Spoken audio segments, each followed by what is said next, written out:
Well, the UK Prime Minister's chief advisor, Dominic Cummings, is refusing to back down or apologise about breaking COVID-19 lockdown rules, the very ones he helped write. Well, speaking from the garden at Downing Street, Cummings told reporters he does not regret a 400-kilometre trip from London to Durham during the height of the pandemic. He made the trip in March with his wife and child, saying it was necessary to isolate at his parents' farm after his wife showed symptoms of COVID-19. Well, MPs, as well as health and religious leaders, are now calling on Boris Johnson to remove him. But the Prime Minister has stood by Mr Cummings, so far saying he acted responsibly and legally, something Dominic Cummings echoed just a short time ago. I can understand that some people will argue that I should have stayed at my home in London throughout. I understand these views. I know the intense hardship and sacrifice that the entire country has had to go through. However, I respectfully disagree. The legal rules inevitably do not cover all circumstances, including those that I found myself in. I thought, and I think today, that the rules, including those regarding small children and extreme circumstances, allowed me to exercise my judgment about the situation I found myself in. Well, let's get over to Victoria Smith in London for the latest on this story. Well, good evening to you, Victoria. So Dominic Cummings at pains to justify his actions there, but did he provide a solid defence of his breaching of lockdown? Well, he certainly thought he did, didn't he? He spoke for well over an hour, trying to explain what pretty much we already knew, that he'd taken this trip to Durham, which is a 4 to 5 hour drive, with his wife, who was showing COVID-19 symptoms, and his child. He explained that there was a kind of fuzziness about the rules of stay at home that allowed him to do that, because he said he and his wife couldn't find any childcare in London, so they decided to go somewhere where childcare had been offered to them by a member of the family. He also told us that, yes, he had made a day trip to another town 30 miles away and stopped there and on the way back. He said that was to test out his eyesight after he'd recovered from COVID-19, to ensure that he could make the trip back home. But as we've heard, at no point was there an apology, no regret. His one regret, he told us, was that he didn't tell the Prime Minister he was going to do this, although he did admit having a conversation with the Prime Minister about having gone up to Durham, but said neither of them could remember this conversation because they were both still very ill at the time. He said he held this press conference to explain to worried members of the public and the press exactly what he'd done and why, and clearly hopes that this will draw a line under the matter, although he did leave us with that very interesting comment that it's now up to the Prime Minister what happens next. Absolutely, up to the Prime Minister, because he himself has said he's refusing to resign. As you said, he refused to apologise, but at least did he acknowledge that people's anger over what he did is justified? Well, not really, Isabel. He said he hopes people won't be too upset, that they now won't go out and feel that they can break rules themselves. You know, he was asked, could you have somehow contributed to more people dying by doing what you did, and by perhaps setting a precedent so that other people can do it? But at no point did he actually say he did anything wrong. And he referred to this sort of fuzziness I mentioned in the rules about why he decided to do what he did in the first place. This is what he had to say. I don't think I'm so different, and I don't think there's one rule for me and one rule for other people. As I said, I think that I looked at the I knew what the guidance was. It talks about exceptional circumstances with small children, and I think that in all the circumstances I behaved reasonably and legally, as I said. So this reason that he gave is good enough for him to say that no, he is not going to resign, he's not offered to resign, and he's not considered it. So yeah, he gave his reasons, didn't he there, Victoria? But do you think he's made the situation worse or better? That's an amazing question, Isabel, because clearly the Prime Minister will be hoping that this draws a line under things, but what it has done is kept him very much in the spotlight as a political controversy, the very thing that a senior advisor is not supposed to do. He's already broken a code of conduct by giving this statement to the press, by becoming this political controversy, although some would say he had a right to defend himself and to try and get facts straight. But whether it makes it better or worse for the public, well, there still seems to be some anger, some confusion.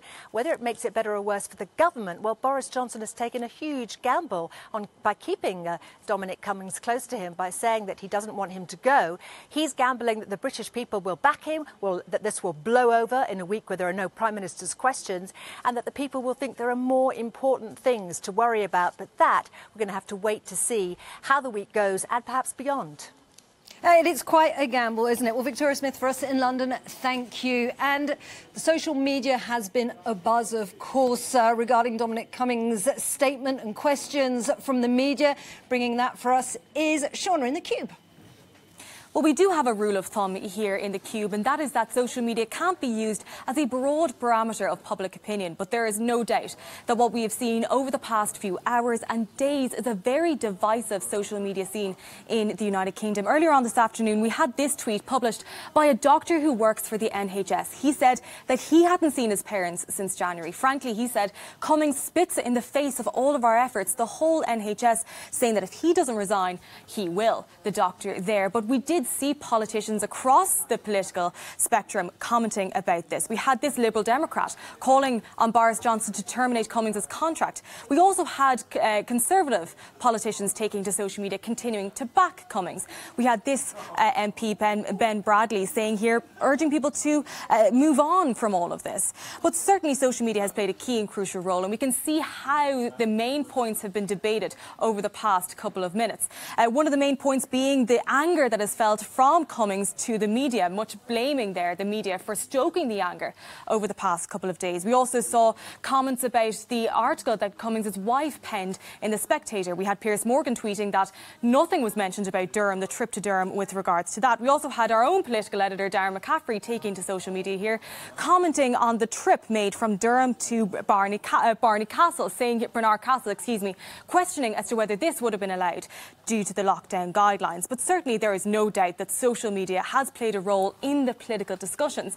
We have seen numerous Conservative MPs taking to social media, and something to note here, and something that many people noted, is the copied and pasted sentence that was in many of these tweets. This sentence: "Rest assured I have conveyed the strength of local feeling to relative colleagues." Many questioning why this is being repeated again and again, and no change to that sentence. And let's not forget this post that was published on social media earlier on, just a day ago. It seems very long ago, the UK Service tweet that has since been deleted, calling it arrogant and offensive. So we can't use social media as a barometer of public opinion, but what we can tell is that it is very divisive this evening. Very divisive indeed. Well, Shauna in the Cube, thank you. And for more reaction on this press conference, let's speak to EU Affairs blogger John Worth, and he joins me now from Berlin. Good evening to you. Many thanks for joining us on Euronews tonight. So what did you make of Dominic Cummings' justification? What's your verdict? I think it was interesting in the sense that Dominic Cummings was unrepentant. There was no apology. There was very little in the way of contrition. He very much defended his point of view, tried to justify his actions. At least in Dominic Cummings' defence, he did at least maintain his good humour, which has not always actually been the case when he's faced the press before. But it was very significant. He basically put the responsibility back onto Boris Johnson. He essentially said, I'm not going to resign. I don't think I've done anything wrong. And if this problem is not going to go away, the ball is now very much in Boris Johnson's court to do something about it. OK, well, there you go. So the ball is in Boris Johnson's court. So how do you evaluate Dominic Cummings' position in that case? I think it's extremely interesting that this press conference even took place. This is kind of a role reversal, ultimately. A prime minister that was really in control when his advisor had had such a controversial kind of brush with the law, if you like, would normally have basically said, OK, enough's enough. It is my advisor that's driving the media here. It's bringing bad newspaper coverage for me. I'm going to sack him. And it's very interesting of the hold that Dominic Cummings has over Boris Johnson, that Boris Johnson has been incapable of doing that. It seems like the advisor is more in control than the Prime Minister is in this whole episode. And that says something bad about Boris Johnson's ability as British Prime Minister.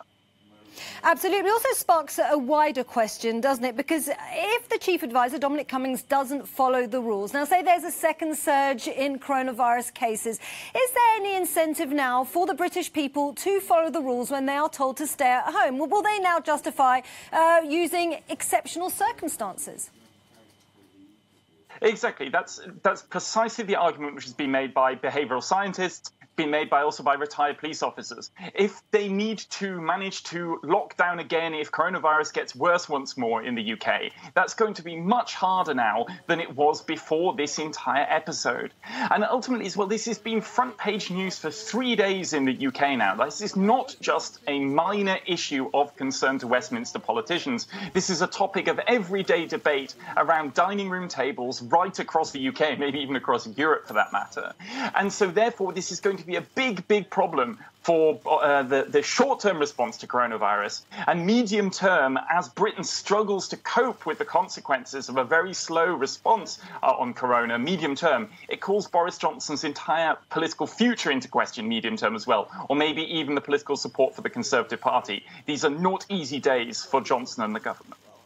They're not easy days for Johnson, especially the times he's tried to unite the country. It seems particularly divisive. On the one hand, we feel that there's a rule for some people and another for what people would call the entitled elite. Just how divisive will this prove for Britain?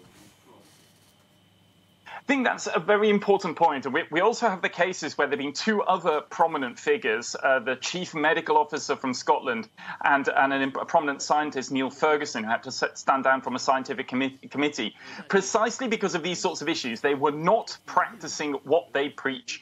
And it's very important in British politics, this kind of sense of fair play, that essentially that there should be at least a general respect of the rules and how you communicate that. And so that's why this story is so toxic. And I don't think Dominic Cummings addressed that point at all today. He was asked that question many times over by the journalist present at the press conference, i.e., how do you think this will play in the British population? And that didn't have any resonance. And it's those members of parliament in Boris Johnson's party who are receiving letters from irate members of the public, people who couldn't go to family funerals, couldn't go and see their loved ones in their final days when they were suffering from COVID, who stuck to the rules only to see Dominic Cummings disrespecting them. And so that's why this story is so difficult, is so toxic for the government and for Britain's public health response. It says something's rotten at the heart of the British state.